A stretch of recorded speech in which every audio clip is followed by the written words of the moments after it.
Shalom Bapak Ibu, sahabat Galilea dan seluruh pendukung channel Galilea Network yang diberkati oleh Tuhan Yesus. Selamat pagi, jumpa lagi bersama saya Pendeta Muhammad Rusli Mono Arfa. Pagi hari yang indah ini, bagaimana kabarmu? Tentu baik-baik saja. Apa yang kau pikirkan? Bapak Ibu, mari kita buang semua pikiran negatif dan kita mau bersaat teduh sebelum kita melakukan aktivitas kita hari ini. Mari kita berdoa. Segala kemuliaan hanya bagimu Bapa, di dalam nama Tuhan Yesus. Kami kuduskan namamu, datanglah kerajaanmu, jadilah kehendakmu di bumi seperti di surga. Terima kasih untuk hari ini. Kami akan baca renungkan firman-Mu, mengurapi kami, membuka hati pikiran kami. Urapi juga hamba-Mu, Roh Kudus, yang akan menyingkapkan segala rahasia kebenaran firman-Mu. Firman-Mu bermanfaat untuk mengajar, menyatakan kesalahan, memperbaiki kelakuan,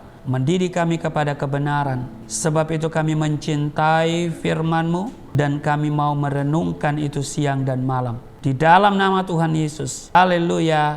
Amin. Matius pasal 24 pada ayat 37 mulai. Lembaga Alkitab Indonesia memberi judul nasihat supaya berjaga-jaga. Ayat 37, sebab sebagaimana halnya pada zaman Nuh, demikian pula halnya kelak pada kedatangan Anak Manusia. Sebab sebagaimana mereka pada zaman sebelum air bah itu makan dan minum, kawin dan mengawinkan, sampai kepada hari Nuh masuk ke dalam bahtera, dan mereka tidak tahu akan sesuatu sebelum air bah itu datang dan melenyapkan mereka semua. Demikian pula lah halnya kelak pada kedatangan Anak Manusia. Pada waktu itu, kalau ada dua orang di ladang, yang seorang akan dibawa dan yang lain akan ditinggalkan. Ayat 41, kalau ada dua orang perempuan sedang memutar batu kilangan,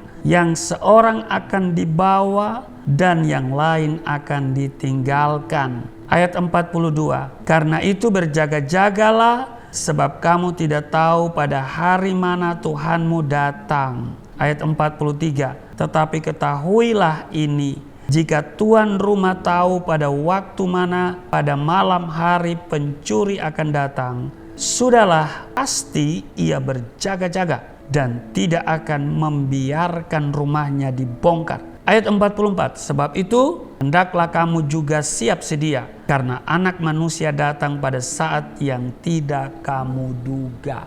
Bapak Ibu, ini luar biasa. Di ayat 37 dikatakan, sebab sebagaimana halnya pada zaman Nuh, demikian pula halnya kelak pada kedatangan Anak Manusia. Nah, pertanyaannya adalah, seperti apakah orang-orang di zaman Nuh dahulu?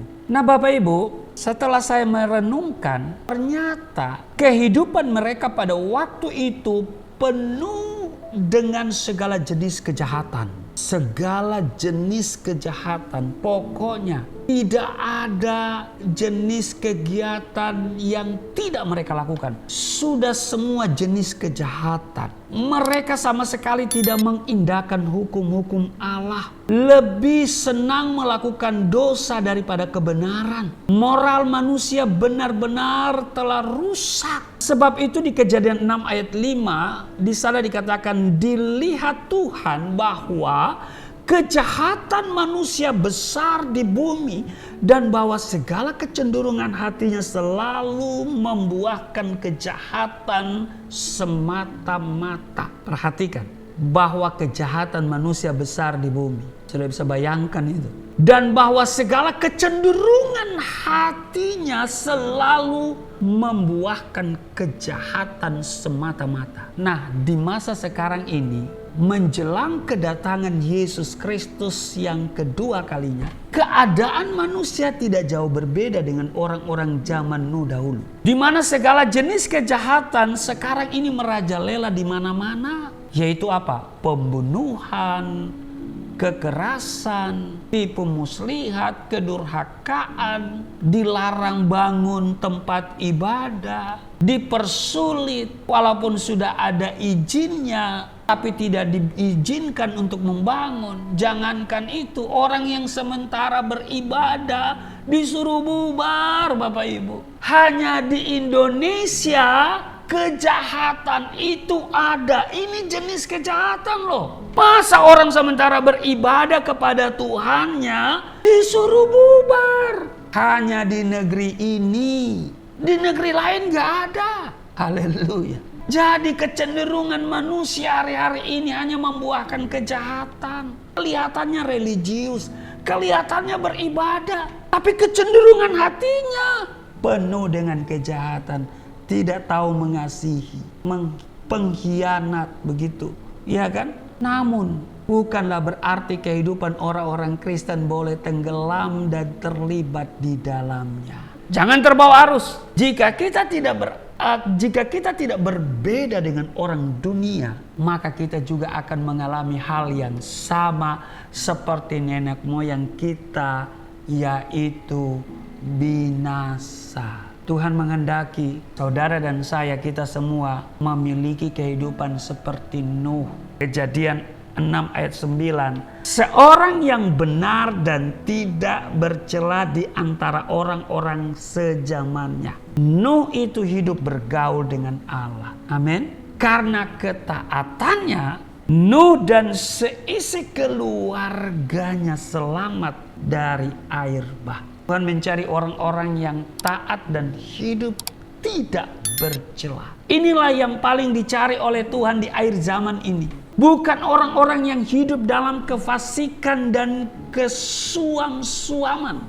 Terhadap orang yang suam-suam kuku, Tuhan dengan sangat keras berkata, "Aku akan memuntahkan engkau dari mulutku." Demikian di Wahyu 3 ayat 16. Saudara, ketaatan menuntut kita menyangkal diri setiap hari, menyalipkan hawa nafsu kedagingan, dan memiliki penyerahan diri secara total kepada Tuhan. Banyak yang berkata begini, mengapa harus capek-capek melayani Tuhan? Mending waktu kita digunakan untuk hal lain yang bisa menghasilkan uang. Saudara, ada orang yang berkata, pergi ke gereja itu bodoh. Kenapa? Karena buang-buang waktu, buang-buang duit pula. Ada orang bilang gak usah jauh-jauh melayani Tuhan, ngapain pergi capek-capek di sana, di pelosok. Mending kita isi hidup ini dengan hal-hal yang bisa menghasilkan uang. Saudara, ini adalah pikiran yang diwarnai dengan kecenderungan jahat.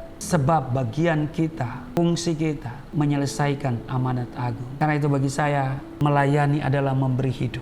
Ada orang yang bilang begini, jadi orang Kristen jangan rohani-rohani amat deh, gak ada untungnya. Saudara, jangan dengarkan omongan seperti itu. Itu adalah omongan orang-orang yang akan binasa. Karena itu jangan kita menyia-nyiakan kesempatan.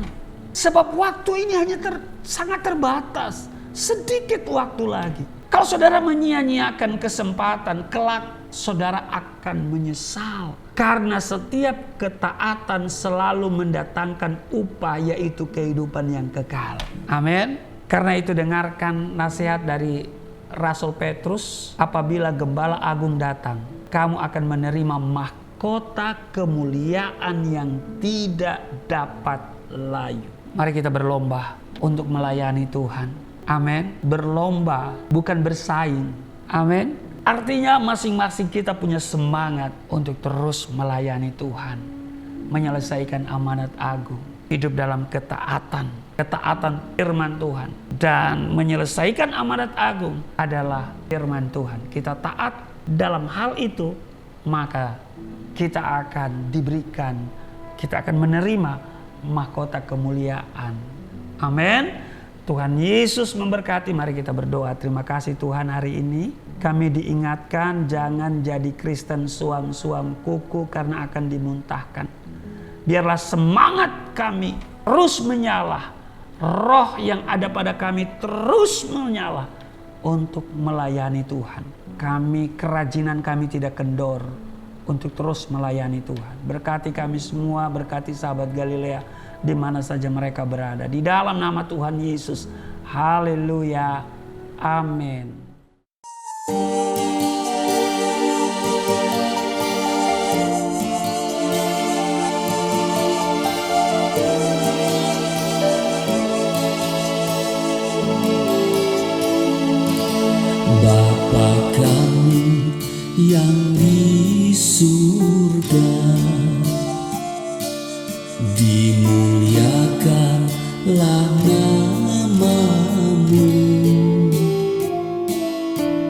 Datanglah kerajaan, jadilah kehendak-Mu di bumi seperti di surga.